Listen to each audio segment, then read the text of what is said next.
இந்திய நாடு எவ்வளவோ தவம் செய்து எவ்வளவோ பேரை ஈன்றிருக்கிறது. இங்கு இருப்பவர்களும் இந்திய நாட்டினுடைய தவ புதல்வர்கள் தான். இவர்கள் வரிசையிலே இன்னும் ஒரு படி மேலாக இந்திய தாய் பெருமை கொள்ளும் அளவு பிறந்த புத்திரன் கமலஹாசன். கமலஹாசன் சார் நாகேஷ் பாதி சிவாஜி பாதி. இன்னைக்கு யாரும் எட்ட முடியாத இடத்தை கமலஹாசன் இந்தியாவிலேயே சிறந்த நடிகர் கமலஹாசன் ஐயா அவர்களே. முயற்சி உடையார் நிகழ்ச்சி அடையார் என்பதற்கு ஒரு இலக்கணத்தை காட்டிக் கொண்டிருப்பவர் நமது கமலஹாசன் என்பதை நான் சொல்லிக் கொண்டிருக்கின்றேன். இளமையிலிருந்து நினைத்து எங்கெங்கே எந்தெந்த வாய்ப்பு பெற வேண்டுமோ இயற்கை அவருக்கு துணை செய்து அதன் பிறகு இன்றைய நாம் முதற்கட்டுக்கோப்பை காப்பாற்றி வளர வளர சூழ்நிலைகளிலே இருந்து யாராவது சுற்றுச்சார்புகள் இந்த ராஜபாதையிலே அவரை தோழனாக சீனுவாக வந்தாரே, அப்படிப்பட்ட நண்பர்கள் இருந்தால் அவரை ஒதுக்கி தள்ளி தூய்மையானவராக நல்ல நாகரிக குடும்பத்துக்கு சொந்தக்காரராக குடும்பத் தலைவராக அதே நேரத்தில் கலை உலகத்திலே அவருக்கு நானே சொல்லுகின்றேன், சிவாஜி போன்றவரை தள்ளி வைத்துவிட்டு சொல்லுகிறேன், அவருக்கு இணையாக நடிக்கக்கூடிய நடனமாடக்கூடிய முக அழகுடைய உடற்கட்டுக்கோப்புடைய நடிகர்கள் இப்போது இல்லை என்ற அளவிற்கு நான் சொல்றேன் கொடுத்திருக்கு. பட் எங்கேயோ ஒரு இடத்துல தமிழ் சினிமாக்கு நம்ம பெருமையை சேர்க்க வேண்டிய கடமை எங்களுக்கு இருக்கு. அப்படி உழைப்பால பெருமையை சேர்த்துட்டு இருக்கிற லிஸ்ட்ல எங்களுடைய உலக நாயகன் இங்க இருக்காரு. எத்தனை கலைஞர்கள் இந்த கலைக்காக தன்னுடைய உயிரையே கொடுக்கிறதுக்கு தயாரா இருக்கிற பிள்ளை கமல். philosophy faceலயே மொத்த முந்து he shows all the agony and everything for that song. His face இந்த மாதிரி ஒரு மூஞ்சி கொடுத்திருக்காரு. Even though he is so busy artist, he gone to a master, the great master, and learned a little at least. That's why he could sing properly.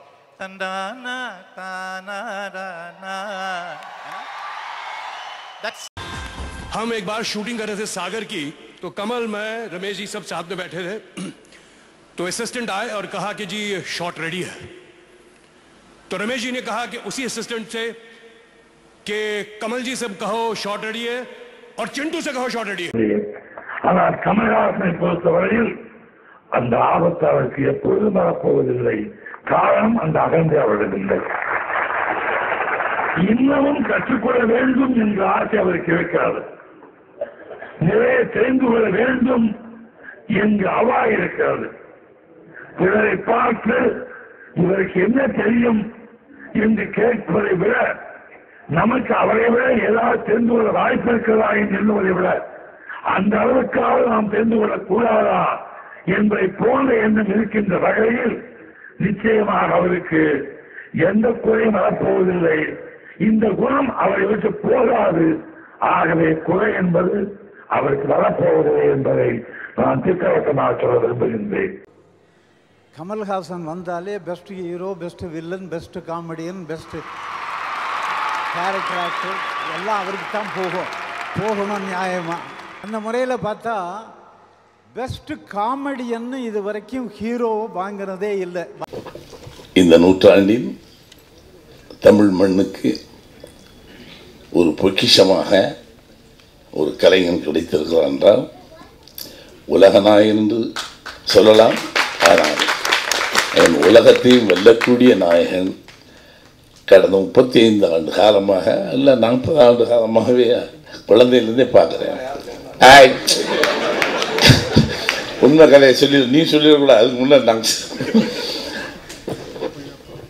ஒரு அற்புதமான கலைஞன். அதாவது கமலஹாசன் நண்பனாக பார்க்குறோம், தமிழ் மகனாக பார்க்கணும். ஒரு நல்ல எழுத்தாளன், படிப்பாளி, சிறந்த சிந்தனையாளன், சிறந்த நடிகர், சிறந்த இயக்குனர். இதை மீறி அவன் உலகத்தில் தமிழகத்தினுடைய மிகப்பெரிய பொக்கிஷம். எல்லா பிற்காலத்தில் ஒளிப்பதிவாளனாக நான் பணியாற்ற தொடங்கிய 5 வருடங்கள் முடித்து நானே ஒரு படத்தை இயக்க வேண்டும், எழுதி இயக்க வேண்டும் என்ற எண்ணத்தோடு என்னுடைய முதல் படமான கன்னடத்தில் நான் எடுத்த கோகிலா என்ற படத்தில் கதாநாயகனாக யாரை போடுவது என்று நினைத்த பொழுது எனக்கு கமலை தவிர வேறு எவரை நினைத்து கூட பார்க்க முடியவில்லை. இந்த நான் கடவுள் அப்படிங்கிறதோட அந்த கான்செப்டை எடுக்கணும்னு எனக்கு இன்ஸ்பயர் பண்ணதே கமல் சார் தான். அன்பே சிவம். யூஸ்வலாக நான் திரைக்கதை எழுதும்போது இப்போ எனக்குலாம் எப்படின்னா இப்போ இவர் தான் காட்ஃபாதர். இப்போ அவருடைய காட்ஃபாதருடைய தேவர் மகன் தான் எனக்கு காட்ஃபாதர். பைபிளுடைய செயின்ட் மேத்யூ மாதிரி. அது ஒரு இன்னும் நடிகர் கமலஹாசன் அவர்கள் டைரக்ஷன் பண்ணாமல் இருக்கிறது எனக்கு ரொம்ப ஆச்சரியமாக இருக்குன்னு 20 வருஷத்துக்கு முன்னாலேயே நான் எழுதினேன்.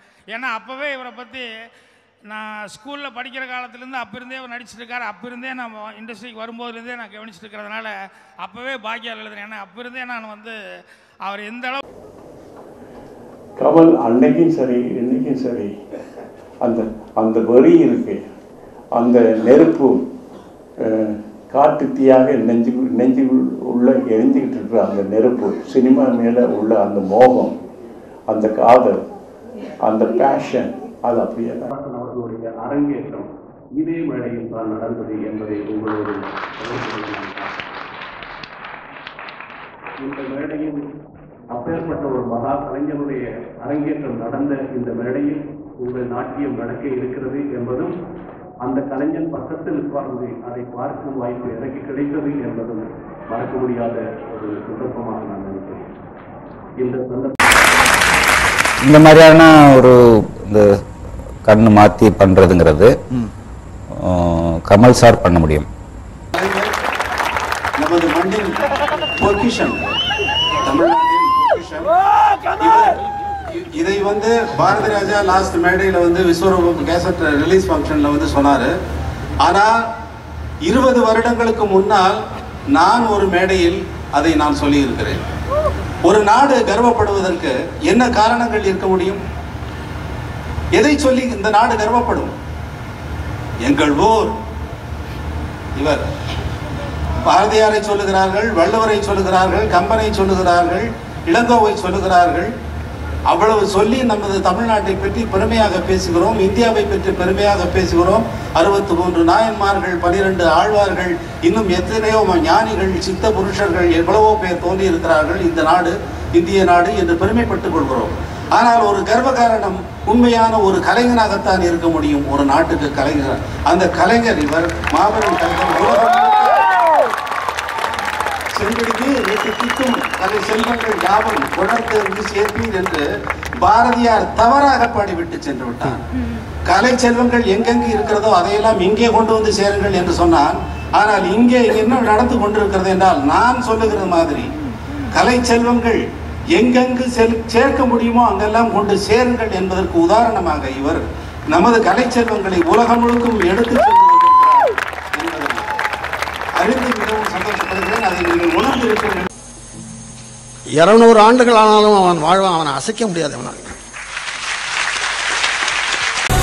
இந்த பைத்தியம் இருக்கிற வரைக்கும் nobody can touch him. Kamal அவர்களை நான் எப்படி புரிந்து கொண்டிருக்கிறேன் தெரியுமா? தமிழில் நடிக்கும் உலக கலைஞன். அவருடைய மொழி, அவர் பிறப்பால் தமிழாக இருக்கலாம், வளர்ந்த சூழலால் தாய்மொழி தமிழாக இருக்கலாம். தாய்மொழியை தமிழாக கொண்ட ஒரு கலைஞன் உலகமெங்கும் அறியப்பட முடியும் என்றால் அது கமல் என்ற ஒரு 3 எழுத்து மந்திரமாகத்தான் இருக்க முடியும். அவருடைய வாழ்க்கையில் நான் வியக்கிற ஒரு செய்தி உண்டு. திரையுலகம் என்பது குமிழிக்குள் கட்டப்பட்ட கூடாரம், எப்போதும் உடைந்து போகும். இந்த திரையுலக பயணத்தில் 5 ஆண்டுகள் பயணித்தவர் சிலர், 10 ஆண்டுகள் பயணித்தவர் சிலர், 15 ஆண்டுகள் பயணித்தவர் சிலர். ஜாம்பவான்களும் சரித்திரம் படைத்தவர்களும் 25 முதல் 30 ஆண்டுகள் இதில் பயணப்பட்டிருக்கிறார்கள். எனக்கு தெரிந்து 50 ஆண்டுகள் பயணப்பட்டுக் கொண்டிருக்கிறவர் கமல் அவர்கள். இது சாதாரணமல்ல தோழர்களே. நான் உங்களுக்கும் அவருடைய வாழ்வின் மூலமாக ஒரு செய்தியை சொல்ல வேண்டும் என்று விரும்புகிறேன். ஒரு சின்ன தடை போதும் ஒருவனை அவன் துறையிலிருந்து அகற்றுவதற்கு. தன்னை காப்பாற்றிக் கொண்டு தன் கலையை காப்பாற்றிக் கொள்வதற்கு அவர் எவ்வளவு கவனமாக பாடுபடுகிறார் என்பதை நான் அருகிருந்து பார்க்கிறேன். ஒரு துறையிலிருந்து ஒருவனை அகற்றுவதற்கு ஒரு வக்கீல் நோட்டீஸ் போதும், ஒரு வருமான வரி போதும், உடல் உபாதை போதும், வாழ்வியல் சிக்கல் போதும், ஒரு நீதிமன்ற தீர்ப்பு போதும், ஒரு நஷ்டம் போதும், ஒரு தோல்வி போதும். இது எல்லாவற்றையும் கடந்து நான் அசைக்க முடியாத கலைஞன் என்று 50 ஆண்டுகள் பயணப்பட்டுக் கொண்டிருக்கிறவர் கமல் அவர்கள். கமலுடைய வளர்ச்சி என்பது ஒரு மிராக்கிளோ இல்லை ஒரு அதிர்ஷ்டமோ கிடையாது. அது 100% உழைப்பு. அதனால தான் இன்னைக்கு మా జనరేషనే కాదు ఇంకొక 10 జనరేషన్స్కి కమల్ హాసన్ గారు అవసరం అండ్ ఆయన ఇన్స్పైర్ అవుతారు. అండ్ కమల్ హాసన్ గారికి సినిమాలు ఎంత అవసరం తెలియదు కానీ ఇండియా కమల్ హాసన్ గారు అవసరం నా feeling. He's the greatest actor I feel. And నేను విశ్వరూపం చూసాను. இன்றைக்கும் அந்த கமல் எடுத்த படம் விஸ்வரூபத்தில் அந்த டான்ஸ் வேறு யாரும் ஆட முடியாது. Nobody can dance like that. அப்படிப்பட்ட ஒரு திறமைசாலி. அவர் டான்ஸ் அவருக்கு ஒரு பேசிக் நாலேஜாக இருந்திருக்கு. அந்த நாலேஜ் அதை என்றைக்கும் அதை விட்டு கைவிட்டதே கூட இல்லை. அது மட்டும் இல்லை, ஒரு நடிகராக இருக்கும்போது இப்போ கமலுடைய குணத்தை நான் கம்பேர் பண்ணுறேன்னு நினைக்காதீங்க. கமல் என்ன பண்ணுவார்னா, ஏதாவது ஒரு சின்ன பாயிண்ட் ஒன்று ஒரு மிருதம் அடிக்கிற மாதிரி வருது உனக்கு காட்சியில் அப்படின்னு சொல்லிட்டுனாக்கா உடனே சாயந்தரமே போய் ஒரு மிருதங்கத்தை வாங்கிட்டு வந்துட்டு யாராவது ஃப்ரெண்டுக்கிட்ட வாங்கிட்டு வந்துட்டு அதனுடைய நோட்ஸு அதனுடைய இது எப்படி மெயின் எப்படி அடிக்கிறது, தப்பாக எப்படி அடிக்கக்கூடாதுங்கிறத முதல்ல கற்றுக்கிறது, ஸோ ரைட்டாக எப்படி அடிக்கிறது அதெல்லாம் கற்றுக்கிட்டு வந்துட்டு நான் ரெடி சார்னு சொல்லுவார். அந்த சாங் எடுக்கிறதுக்கு முன்னாடி அந்த கடைசியில் கடைசி டைட்டில் அந்த பல்லவி மறந்து போச்சு. என்னப்பா? கேள்வியின் நாயகனை. சாரி, எனக்கு மறந்து போச்சு. பல்லவி கூட மறந்து போச்சு. எல்லாம் மறக்கிற காலமாக இருக்கு இப்போ. இந்த கேள்வியின் நாயகனை சாங்க்கு முன்னாலே நான் கமல்ஹாசன்கிட்ட சொன்னதே, அதை சாங் போடுறேன், நீ அது நிறைய மிருதங்கம் விஷயங்கள் இருக்குது அதில், அதை நீ கற்றுக்கோ. நான் நேராக போய் ஒரு 2 நாள் உட்காந்து கற்றுட்டு வந்துட்டார். Sir okay sir, we can go for ஷூட்டுன்னா என்ன, ஒரே டேக் தான் எல்லாம், ஒரே டேக். அப்படி அந்தந்த இதுக்கு கரெக்டாக சிங்க்கு. இத்தனைக்கு நான் கைக்கு தான் வைப்பேன் ஷாட்டு, கையையும் ஃபேஸையும் சேர்த்து தான் வைப்பேன். வெறுமனை கை மட்டும் வச்சு வேறு யாரையாவது வச்சு எடுத்துகிட்டு ஃபேஸ் அதை கட்டிடலாம். பட் கையையும் ஃபேஸையும் சேர்த்து கேமராவில் வைக்கும்போது தான் அவரே அடித்தது கரெக்டாக தெரியும். அப்படித்தான் கற்றுக்குவார் அவர். அந்த மாதிரி தான் நடிகர்கள்லாம், அறிமுகப்படுத்தப்படுகின்ற நடிகர்கள் எல்லாம் ஏதாவது ஒரு புது விஷயம் வந்ததுன்னா அதை இன்டென்சிவாக ஸ்டடி பண்ணி அதை கமலுடைய சென்ஸ் ஆஃப் ஹியூமர், இந்த ஹாஸ்ய உணர்வு இருக்கிறது, அடிக்கிற ஜோக்ஸ்ன்னா அப்படி இப்படி இல்லை. அது கமலுக்கு ரொம்ப பழகினவங்களுக்கு, ரொம்ப நெருக்கமாக பழகினவங்களுக்கு தெரியும் அவர்களுடைய ஹாஸ்ய உணர்வு. சுஜாதாவுடைய எழுத்து படிக்கிற மாதிரி அப்படி போயிட்டு திரும்பி 2 வரியை படிக்கணும் அட்டகாசமாக சிரிக்கிறதுக்கு. ஏன்னா அப்படியே இடையில சொல்லிட்டு போயிருப்பார். பாம்பு என்னொரு சிறுகதை எழுதினார். அதில் ஒரு வரியை அப்படி போயிட்டு 3வது பக்கம் முடிஞ்சதுக்கப்புறம் திரும்ப அந்த பாம்பு சிறுகதையை படித்து நான் சிரிச்சிருக்கேன். கமலுடைய ஆசியம் அந்த மாதிரியான ஒரு விஷயந்தான். நாங்கள் 3 பேரும் சேர்றப்போ, சுஜாதா, கமல், நான் 3 பேரும் சேர்றப்போ நேரம் போகிறதே தெரியாமல் இலக்கியத்தை பற்றி பேசுவோம், சினிமா பற்றி பேசுவோம், என்னென்னமோ எல்லாம் பேசுவோம். கொஞ்சம் டெவலப் ஆகிட்டாரு. கிட்டார் வச்சு படி டூயட்லாம் பாடுற காலகட்டத்தில் அவர் நிறைய சப்பானி காட்டு இந்த மாதிரி இருக்கு. அரை ட்ரௌசர், ஒரு சின்ன வேட்டி, ஒரு காக்கி சட்டை, அழுக்கா இருக்குன்னு. ஏன்னா அவங்க அழுக்கா இருந்தால் போடுவாரா போட மாட்டாரா. அப்புறம் என்ன சொல்றது தெரியும், புழுதியில் விட்டு அவரே பரட்டினாரு. என்ன கிழிஞ்சமாக கல் எடுத்து அவரை தட்டினார். சட்டையை சக்கி மூட்டி கிழிச்சாரு. ரத்தம் அதை போட்ட வாயில் கூப்பிட்டு சொன்னார். இது ஓகே ஆன தலையை மறைச்சு விட்டார். அசந்து போயிட்டு இதை காட்டிலும் ரொம்ப ஹைலைட் கோவணங்கிட்டு ஒரு சீன் வரணும்.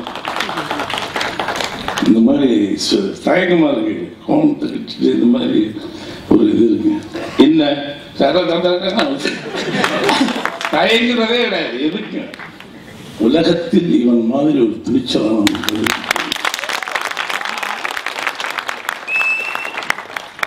வாழ்க்கைக்கும் பயப்பட மாட்டோம். நீங்க திரைப்படத்தை மட்டும் ஹீரோ இல்லை, வாழ்க்கையிலே ஹீரோ.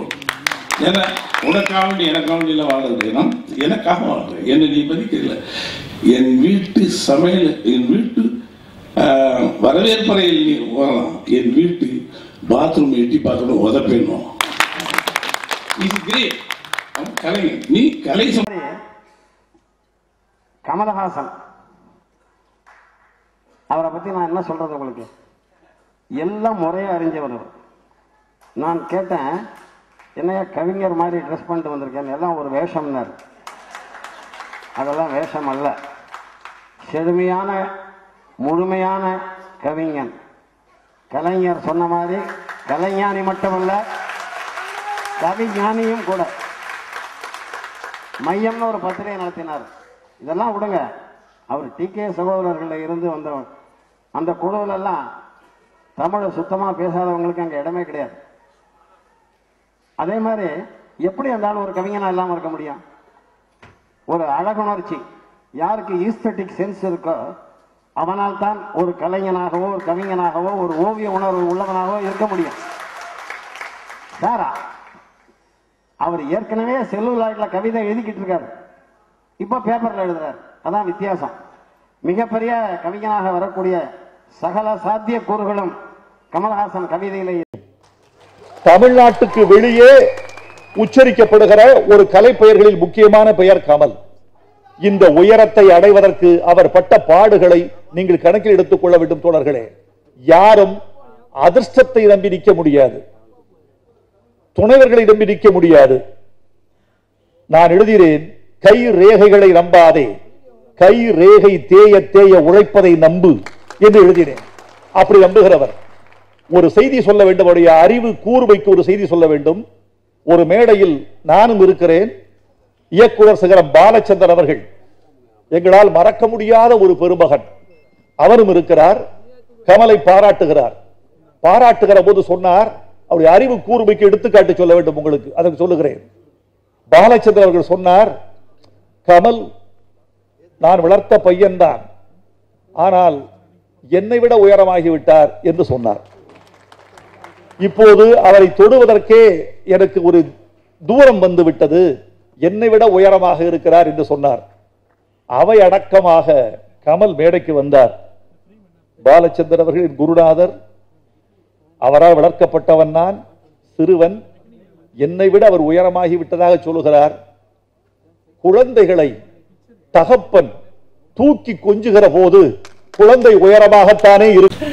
அவர் என்ன சாதாரணமான, நான் சீரியஸா சொல்றேன். ஸ்கிரீன் பிளே புக்கை தூக்கி போடுறவர் அவர். நான் பார்த்துருக்கேன். ஹேராமில் கதை சொல்லுங்கன்னா ஸ்கிரீன் பிளே புக்கை தூக்கி கொடுக்குறாரு. எனக்கு அதை படிக்க முடியாதுங்க, நீங்கள் கதையை சொல்லிடுங்க அப்படின்னு சொல்லி நான் கேட்குறேன். ஸ்க்ரீன் பிளே ரிலீஸ் பண்ணார், புக்காக ரிலீஸ் பண்ணார். கலைஞர் முதல்வராக இருக்கும் பொழுது அவர் வச்சு ரிலீஸ் பண்ணார். அவருக்கு தெரியாத விஷயமே கிடையாது. சார் குறிப்பிடும் பொழுது பிளேபேக் சிங்கர் அப்படின்னு சொன்னார். அது தவறு, அவர் சிங்கர் தான். பிளேபேக்னா யாருக்கும் ஒருத்தருக்கு பாடுறது, யாரோ ஒருத்தர் வாயை வச்சுட்டு போவாங்க, அவங்க பின்னாடி பாடிட்டு இருப்பாங்க, பின்னாடி பாடகர் அப்படின்னு ஆயிடும். இவர் பாடகரே. பாடகர்னா என்னென்ன தெரியும்னு கேட்காதீங்க. 4000 திவ்ய பிரபந்தத்திலிருந்து தேவாரம் திருவாசகத்திலிருந்து நீங்க என்ன சொன்னாலும் அதை அதுக்கு அடுத்த இன்னொரு சமாச்சாரத்தை அவர் சொல்லுவார். எந்த சப்ஜெக்டை பத்தி பேசினாலும் அது எனக்கு தெரியாது. இன்னும் கூட மியூசிக் தெரியல அப்படின்றது தான் என்னுடைய இது. ஆனா அவரு காலத்துல நான் வாழ்றேன் அப்படிங்கிறது எனக்கு சந்தோஷம். என்னுடைய காலத்துல அவர் வாழ்றேன் அப்படின்றதுல சந்தோஷம். நான் அவர் சொன்னதை போல அவர் காலத்துல அவர் இருக்கிற நேரத்துல நானும் இருக்கிறேன் அப்படிங்கிறதுல எனக்கு ரொம்ப சந்தோஷம். அவருடைய கலைத்திறமை மிக மிக உயர்ந்ததாக, அவருடைய தொண்டு பல 100 ஆண்டுகளுக்கு பிறகும் வாழ்த்துக்கூட தகுதி உள்ளதாக, அவருடைய கடமை உணர்வு மட்டுமல்ல, பண்பும் தொடர்ந்து மற்றவர்களால் பின்பற்றக்கூடிய அளவிற்கு அந்த தகுதி அவர் பெற வேண்டும் என்று என்னை பெற்ற தாயை வணங்கி அந்த ஆட்சி அவர் கிடைக்க வேண்டும் என்று நான் வேண்டி கேட்டுக்கொள்ள கடமைப்பட்டிருக்கின்றேன். Saying this because the next call came from somebody whose films I've watched, I've grown up with, admired, Mr. Kamal Haasan, who called me and said, let's meet.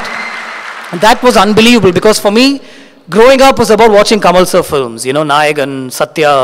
This kada was worn while Satya happened, stupid, but yeah, that's how it happened.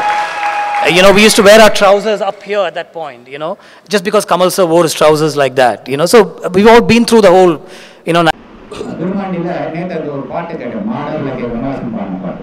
அந்த பாட்டை கேட்டால் எனக்கு அதுலேருந்து 3 கதை கிடைக்கும். என்னோட அனுபவத்தை வச்சு, என்னோட சொந்த அனுபவங்களையும் சேர்த்து அந்த பாட்டை கேட்டால் எனக்கு 3 கதை கிடைக்கும். போட்டுச்சு அப்படியே. நடிகர்களுக்கு தான் தெரியும் அதில் உள்ள கஷ்டம் என்னங்கிறது. அந்த 10 வேஷத்தையும் 10 விதமாக பேசி காமிச்சார் பாருங்க. Mr. Kamal Haasan, I've worshipped you all my life. It's such an honor. Thank you so much. And Kamal அந்த நீர்வீழ்ச்சி விழுந்து சிதறும் பாறையாக இருந்தார். A lesser actor would have gone to pieces in front of Sridevi's performance. அதனுடைய ரகசியம் அவர் நடிப்பதற்கு எந்த முயற்சியும் எடுக்கவில்லை. அவர் அவராகவே இருந்தார்.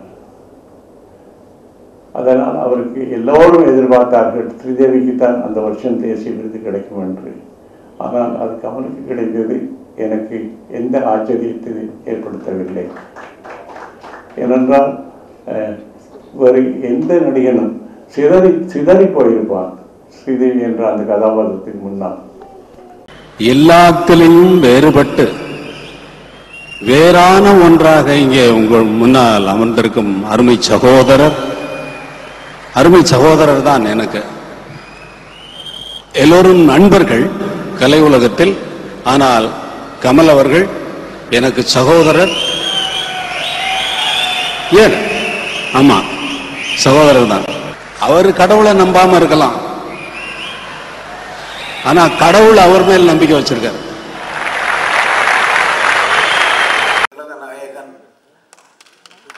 ஒரே ஒரு விஷயம் மட்டும் சொல்றேன். எல்லாரும் சொன்னா அதாவது உலகநாயகன் சொல்லி என்னால் கைத்தட்டல் வாங்க முடியும்.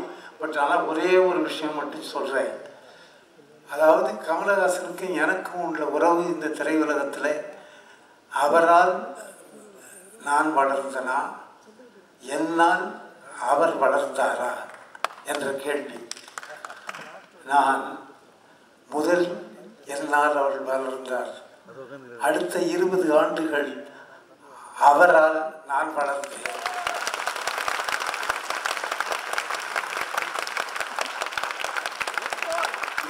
ஏறத்தாழ 10 ஆண்டுகள் 36 படத்தில் நடிச்சிருக்காரு. என் படத்தில் 36 படம்னா 56 படம். சாதாரணமாக வந்துட்டு ஒரு படத்தில் இல்லாமல் இருக்கும்போது கூட வருவார். ஷூட்டிங் நடக்கும்போது, என்ன நான் இந்த படத்தில் இல்லையே, நான் இந்த படத்தில் இல்லையே, தெருவில் இப்படி நடந்து போட்டோமா அப்படின்னு கேட்பார். அப்படி போயிருக்காரு ஒரு தடவை. அப்படி அது எந்த படம்னு எனக்கு ஞாபகம் இல்லை.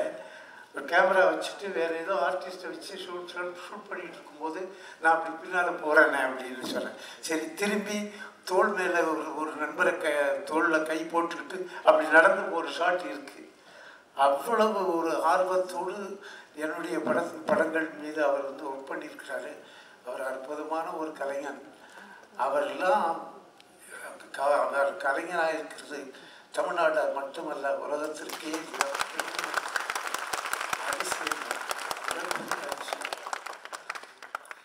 அதாவது சினிமாவில் இன்னும் என்னெல்லாம் பரப்போதோ அதெல்லாம் கூட அவருக்கு கருத்தறிஞ்சிருக்கும்னு நினைக்கிறார். அது எப்படி?